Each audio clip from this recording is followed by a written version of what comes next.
Salve, salve família, aqui quem fala é o Lutz do canal Cortes Podcast e no meu primeiro mês monetizado eu já fiz $3.000 só seguindo o que esse cara fala no curso dele. Então se você quer ganhar dinheiro com internet e YouTube sem nem precisar aparecer, confere o primeiro link na descrição. Olha, tem um mestre muito legal, Baduri Mahashaya.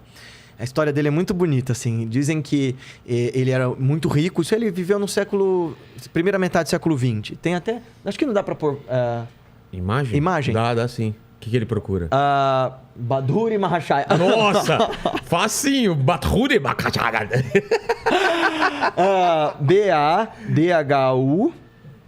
Ela não pode ajudar? Ela pode, sabe? Pode. Ajuda o Lente. Esse cara aí, ele era muito rico e ele virou um yogi, ele virou um praticante de yoga e fez um voto. Ele ficava a maior parte do tempo dentro da casa dele em meditação profunda. E aí uma vez um discípulo disse para ele assim: nossa, o senhor realmente é um grande renunciante, o senhor é um grande yogi, porque o senhor renunciou a grandes fortunas para fazer isso aqui. Ele disse: vocês estão entendendo tudo errado. Os renunciantes são vocês. Eu abri mão de alguns brinquedos materiais em troca de uma herança divina, de felicidade incomensurável que nunca se esgota. E vocês estão aí se distraindo com seus brinquedos. Aí você fala assim: nossa, isso muda a perspectiva. Com certeza. Iluminação eu estou no mundo sem ser do mundo. Eu participo de todas as coisas, eu vivo com as outras pessoas, mas a minha consciência sabe quem eu sou. Ela não está contida em Guilherme ou Vilela, ela está contida em um espaço de presença, de lucidez e de contato com uma felicidade que nunca acaba. Isso é iluminação, se é que é possível descrever. O que os mestres e os textos vão dizer é mais luminoso do que 1 milhão de sóis, é mais perfeito do que a mais perfeita das perfeições. Quer dizer, eles usam metáforas porque não dá para eu quantificar em palavras. Imagino que mais uma vez, Matrix, né? É uma coisa que você não consegue explicar, né?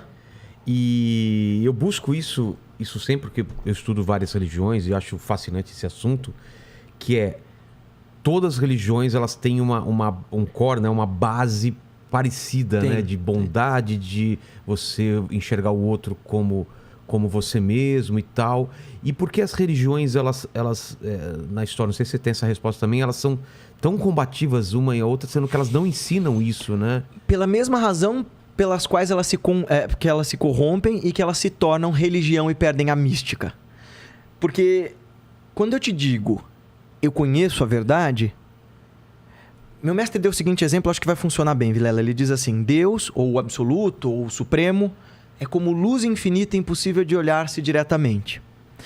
Em sua misericórdia, ele coloca diante de si um cristal dilapidado em milhões de faces. E essa luz se fragmenta em milhões de luzezinhas. Quando uma dessas luzezinhas chega até mim, eu fico encantado, porque ela ilumina meu mundo e minha vida. Essa pequena luzinha, que eu acho que é a única luz que existe, é a minha religião, é minha convicção, é minha ideologia, é meu ponto de vista. Meu mestre vai dizer: espera virar a sua cabeça um pouquinho para o lado e você vai descobrir novas luzes com outras cores, mas tão brilhantes e luminosas quanto as suas. E você vai descobrir depois que todas essas luzezinhas são só fragmentos dessa luz indescritível. Essa é a ideia do Sanatana Dharma. Todo hindu... Por que o hinduísmo sempre amalgama outras doutrinas, outros mestres, outros caminhos? Porque mesmo o budismo que saiu do hinduísmo, os hindus hoje dizem: o Buda era um avatar de um dos nossos deuses. Ele é o avatar do Deus Supremo que veio para explicar o caminho verdadeiro. Porque o hinduísmo vai dizer: essa verdade eterna, isso que significa Sanatana Dharma, a verdade eterna, a resposta eterna, o caminho verdadeiro, ela se manifesta sob inúmeras linguagens, inúmeros caminhos. Por que as religiões são combativas? Porque, primeiro, biologicamente falando, para a gente sobreviver, nosso cérebro gosta de economizar energia. Sim. Então a gente gosta de resposta fácil, simples e gostosa. Uma vez que há verdade, para se chegar nela, se é que a gente chega, dói, demora e dá trabalho, a gente não tem muita certeza das verdades que nos contam, a gente é muito inseguro, a gente quer economizar energia e eu quero acreditar que o meu caminho é só meu. Nós somos muito apegados, nós somos muito inseguros, nós somos muito amedrontados. A gente é muito mais bicho do que a gente gosta de admitir. Uhum. Então, quando uma religião surge, ela é toda inclusivista. Os mestres estão abarcando todo mundo. O próprio Corão, né? Você vê, as pessoas gostam tanto de dizer que o islamismo é fundamentalista e elas não sabem nada do Islã. O Islã é um caminho muito belo. E o profeta Muhammad fala assim, olha, tá lá num dos hadiths dele lá, os cristãos, os judeus e todos aqueles que acreditam no Deus único têm seu quinhão no paraíso. Ele está dizendo, tem salvação para todo mundo. Aí você vê, passam-se os séculos, os doutores da lei lá, sauditas, colocam uma nota de rodapé. Literalmente tem uma nota de rodapé escrito assim. Isso era na época antes da revelação. Os cristãos, os judeus e todos os povos que acreditam no Deus único antes do profeta. Depois dele está todo mundo no inferno. Opa, mas não foi isso que o profeta disse. Por que é que a gente torna a religião um negócio de combate contra o outro? Primeiro porque nós somos muito inseguros e segundo porque nós temos desespero por controlar o outro. E que ferramenta mais poderosa para controlar massas, para controlar os medos e as esperanças das pessoas, do que religião que fala do invisível, do metafísico? Exato. Porque se eu te disser, Vilela, tua vida está dando errado porque tem um demônio aí, não existe força, não existe ciência para quantificar se isso é verdade ou mentira. E aí, por essa fé, você vai fazer qualquer coisa. Então, assim, as religiões com o tempo se corrompem porque as pessoas estão mais preocupadas em provar sua fé para o outro, porque no fundo elas não acreditam em seus próprios caminhos, do que em vivê-los. Porque fundamentalmente religião tem de ter a ver com mística, que tem a ver com a sua busca interna, pessoal, silenciosa. Swami Vivekananda, que foi o primeiro monge hindu a vir para o Ocidente, em 1893, assim, um dos caras mais brilhantes que nossa história recente produziu, ele dizia assim: eu adoro a multivariedade das religiões e por mim deveria haver uma religião para cada ser humano, desde que cada um deles fosse honesto em praticá-la verdadeiramente e não tentar impô-la para o outro. Que maravilhoso isso. Porque se cada um de nós é capaz de... esse é o Baduri Mahashaya.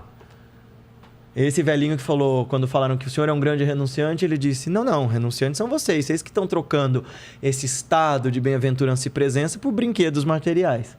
Eu não consigo nem sentar do jeito que ele tá sentado.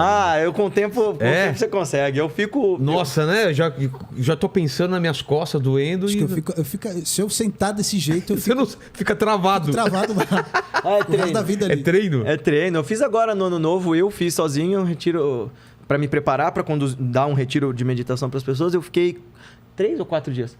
4, né? 4 dias fazendo 12 horas de prática. Assim. Nossa! Dá para fazer. Caramba! É treino, assim. É, claro. Como qualquer coisa que a gente... Mas essa postura é interessante, porque depois que você domina... Não é necessário sentar assim para meditar, viu? O pessoal que quer começar... Você pode meditar na cadeira, pode meditar deitado, pode meditar com outras posturas, mas para quem faz práticas mais profundas, essa é uma postura que trava você. Então, se você entrar em estado meditativo, é mais difícil você cair. Entendi. Mas deitado não seria a melhor forma? Depende, porque é o seguinte, Vilela, a meditação, ela tenta como primeiro princípio trabalhar sua atenção e sua concentração. Trazer sua presença para o agora. Entendi. Trazer sua lucidez para o que está acontecendo dentro e o que está acontecendo fora. A gente vive numa sociedade tão acelerada, tão friccionada, tão maluca, que se eu disser para você, Vilela, agora deita de barriga para cima, deixa o corpo imóvel e vai relaxando, o que vai acontecer? Vai dormir. Você vai dormir. Então, a ideia da meditação não é fazer a gente dormir, mas fazer a gente ter presença absoluta, lucidez mesmo nesse estado que parece sono, mas você está perfeitamente acordado. Então dá para meditar deitado, tem um monte de gente que faz assim, mas eu não recomendo. Acho que para quem está começando, meditar sentado e sem se encostar é melhor, para treinar a presença.